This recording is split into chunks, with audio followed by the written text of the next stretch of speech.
Health plus programme में आज हम आपको लेकर चल रहे हैं डॉक्टर केसी सचदेवा हॉस्पिटल जो कि करनाल में स्थित है। डॉक्टर सोनम जी जो कि बांझपन के मरीजों के लिए वरदान है, दूर दूर से पेशेंट यहाँ पर पहुँचते हैं और अपना इलाज करवाते हैं। Doctor Sonam fertility centre patients के लिए वरदान साबित हो रहा है। हमारी टीम ने डॉक्टर सोनम जी के साथ बातचीत की, जिन्होंने हमारी टीम के साथ बातचीत के दौरान डॉक्टर सोनम फर्टिलिटी सेंटर के बारे में विस्तार से जानकर। आइए करते हैं बातचीत डॉक्टर सोनम जी के साथ। दर्शक पंजाब प्लस चैनल पे आपका स्वागत है। आज हम आपको मिलाने जा रहे हैं डॉक्टर सोनम जी के साथ, जो कि इनफर्टिलिटी स्पेशलिस्ट हैं और अब तक हज़ारों की गिनती में संतानहीन लोगों को ज़िंदगी दे चुके हैं जिनको बिल्कुल भी उम्मीद नहीं थी। डॉक्टर स्वागत है आपका हमारे स्पेशल शो में। Thank you, thank you Punjab plus.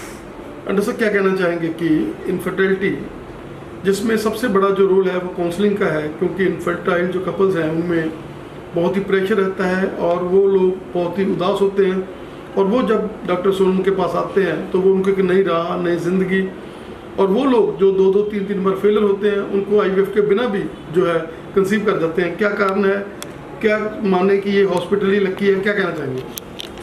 देखिए, काउंसलिंग का बहुत बड़ा रोल है इनफर्टिलिटी में, बिकॉज जो स्ट्रेस होता है उसका बहुत बड़ा रोल है अंडे की क्वालिटी में और स्पर्म की क्वालिटी में।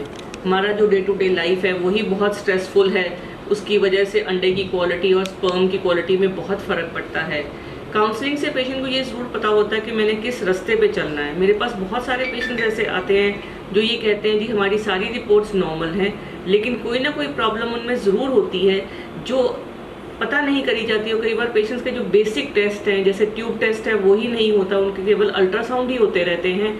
और आदमी है जैसे उनको स्पर्म्स नहीं बनते हैं तो उनका वही टेस्ट बारी बारी होता रहता है जो बाकी टेस्ट होने चाहिए, जो उनके हार्मोन्स हैं या अल्ट्रासाउंड है या बाकी, जिनसे उनको पता चले कि कारण क्या है और उनके पास उसका इलाज क्या है। ये सब काउंसलिंग का हिस्सा है। जब तक हम पेशेंट को ये नहीं बताते कि कारण क्या है कि उसको प्रेगनेंसी नहीं होती, और जब पेशेंट ये समझ जाता है कि मेरे को इलाज क्या करवाना है, तब उसके लिए बहुत आसान हो जाता है इलाज करवाना।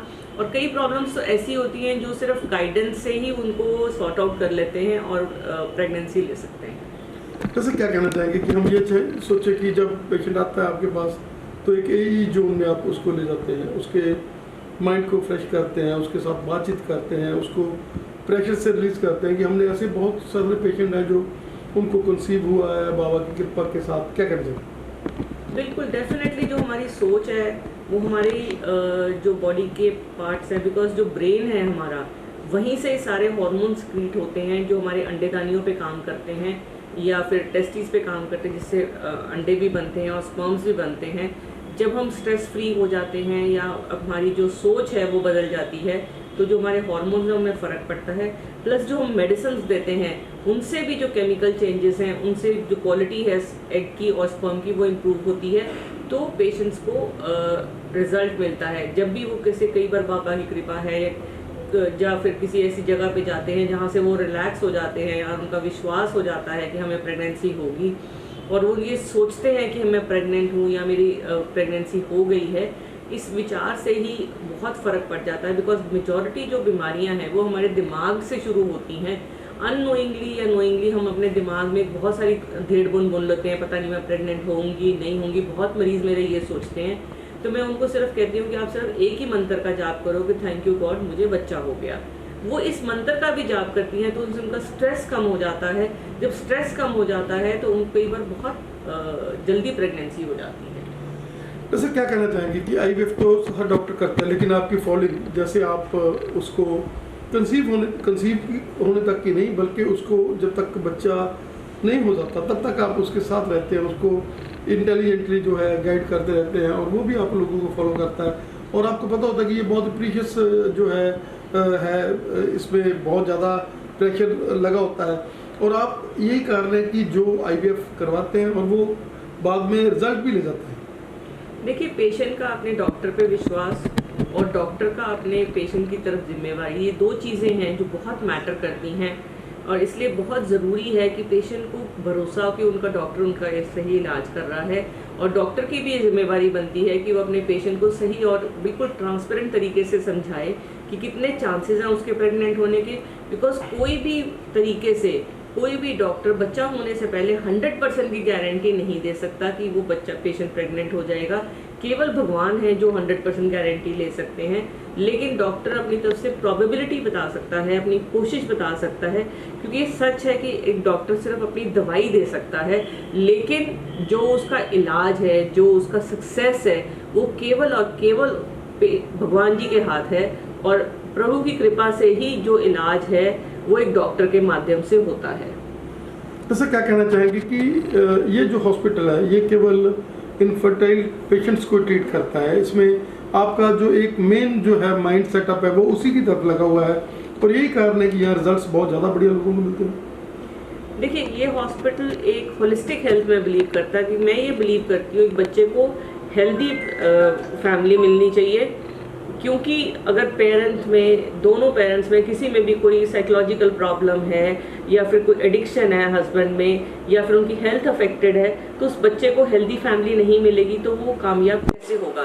तो मेरी कोशिश हमेशा ये रहती है कि हमेशा हस्बैंड वाइफ दोनों को पहले ट्रीट किया जाए, उनकी अगर काउंसलिंग हो सकती है तो वो करवाई जाए, और अगर उनको साइकेट्रिक हेल्प चाहिए तो वो भी दिलवाई जाती है। साइकोलॉजिस्ट तो हमारे पास all the round the clock होते हैं जो आपकी हेल्प करते हैं।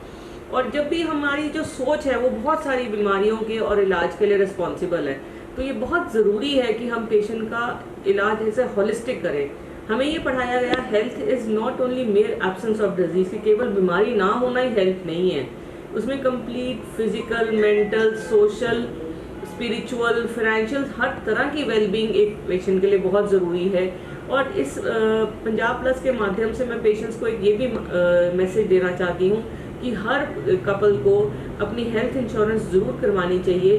अगर वो प्रेगनेंसी प्लान आउट कर रहे हैं, या कई बार शादी होती है तो वो सोचते हैं 2 साल बाद कर लेंगे, 4 साल बाद कर लेंगे, तो उसके लिए बहुत ज़रूरी है कि थोड़े दिन वो वेट करें। मतलब वेट करने से पहले वो अपने टेस्ट करवा लें। अगर उनके सारे टेस्ट नॉर्मल हैं तो वो वेट कर सकते हैं। अगर उन टेस्टों में कोई भी प्रॉब्लम आती है तो उसका इलाज हो सकता है, बिकॉज एक तो शादी की उम्र लेट होती जा रही है।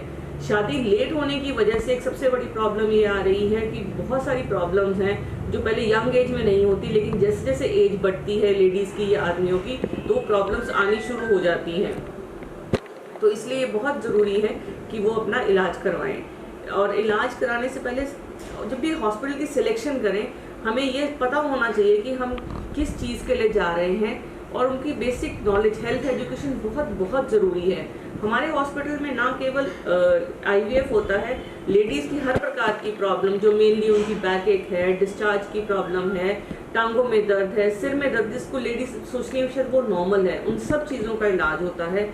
प्लस हर प्रकार के दूरबीन का ऑपरेशन, जैसे पित्ते की थैली हो गई, बच्चेदानी हो गई, या कोई भी प्रॉब्लम है, बर्मे वाला ऑपरेशन है गुर्दे का, या कोई और भी प्रॉब्लम, सबका इलाज किया जाता है। सर्जरी, हड्डियों का हर प्रकार का ऑपरेशन या इलाज हमारे हॉस्पिटल में होता है।